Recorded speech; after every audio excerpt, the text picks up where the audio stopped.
All right, so I got the Haltech in the car, but it was a struggle, and that's why I don't have a lot of video content.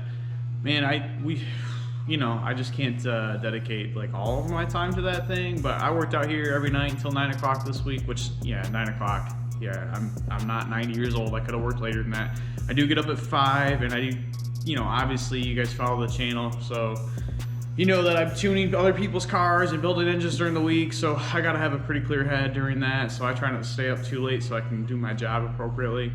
But yeah, I got the Haltech in it. Now, not everything works, but the wiring's done. It looks good. I'm pretty happy. I'm actually really happy with how it came out.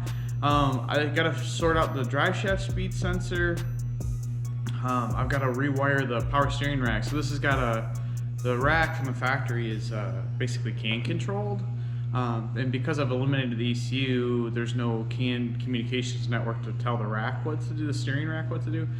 Cortex, I think it's Cortex Performance, I believe, makes basically a simulator to run the rack. So I have that wired, but I have it wired to Keon. So I was actually on the dyno with this thing last night until I don't know, a little after 9.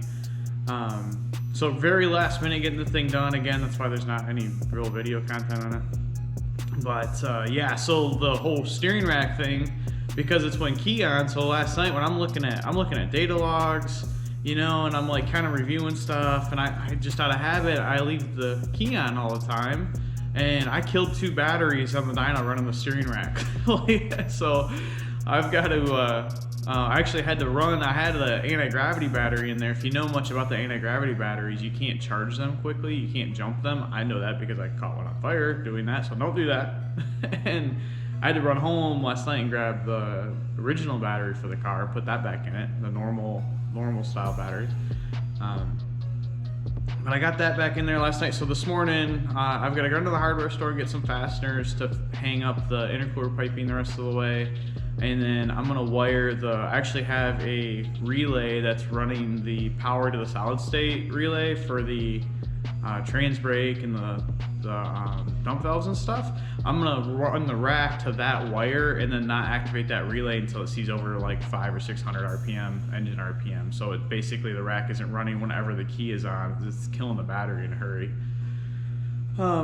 The speed sensor doesn't work. I don't know what's up with that. I'm pretty sure I have it wired correctly, so I don't know if I have it too far away on the trigger wheel. I'm not sure what's really up with that either. I've got to sort that out.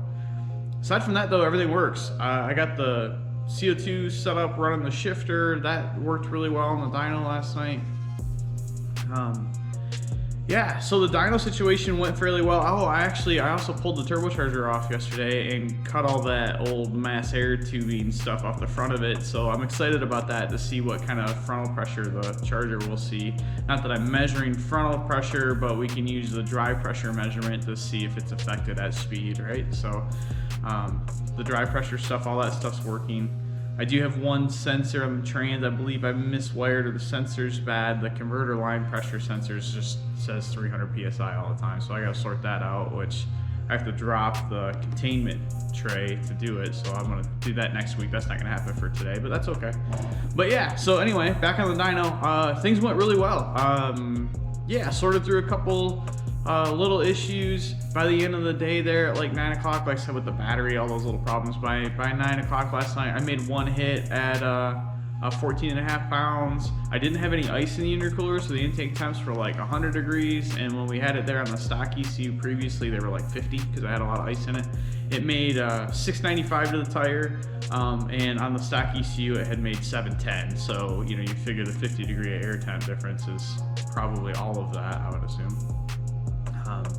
Yeah, so that looks good. A couple interesting things. I don't know if the drive pressure sensor is calibrated correctly. So it's supposed to be a 0.5 volt at 0 PSI and 4.5 volts at 150. It's just one of the inexpensive Amazon sensors, whatever.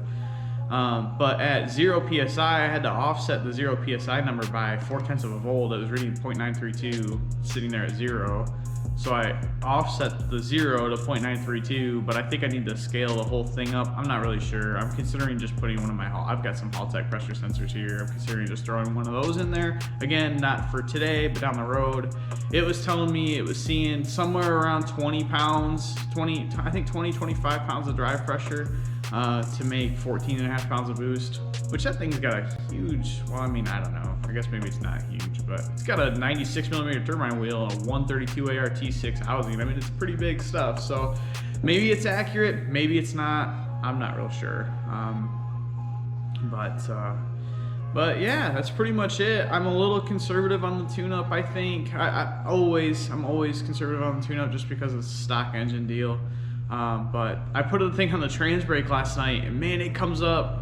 I mean, it was like 5,000 RPM and 12 pounds of boost in the same amount of time frame it would have taken before to make 8 pounds of boost at 4,500. So I'm super stoked about how quick it comes up on the converter.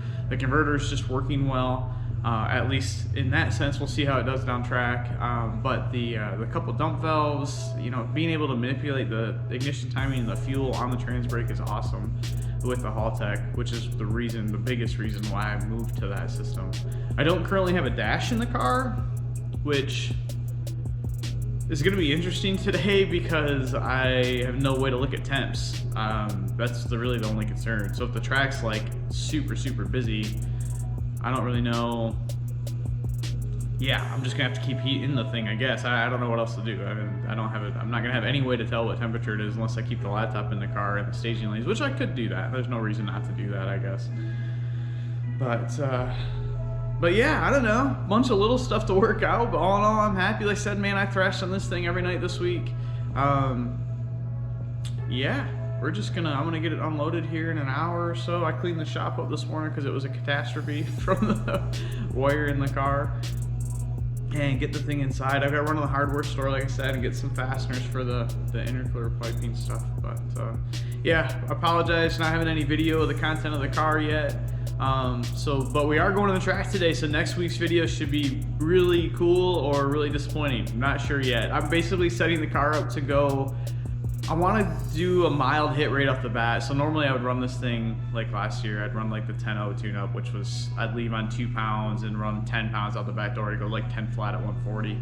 So I've got it set right now to leave on about 12 and 15 out the back. I'm probably even going to increase that before we even get there. I'd really like to leave on 15 and run, say, 18 or so out the back door, just the very first hit. I really want to hit the ground running with this thing. I'm confident enough in the tune-up to be able to do that even on the whole new system, and I'm confident that the shifter is going to work correctly. Everything seems to be good, so I think I might just crank that thing up for the first pass to see what happens. Concerns I have are really just honestly, the only concern I have is the rear end's a little noisy, and it has been, and I should have went through this winter, but man, I just didn't make the time to do it. It's just a little noisy. That's the only thing. Like, I don't know what to make of that. So hopefully that will survive through at least the weekend. I haven't drained the fluid out of it to look because I know I'm worried that as soon as I do that, I'm gonna feel like I have to rebuild it. So we're gonna hopefully try to make a couple passes today and it will live through that before I pull the cover off and check stuff out. But the track today is probably gonna be super busy, but whatever.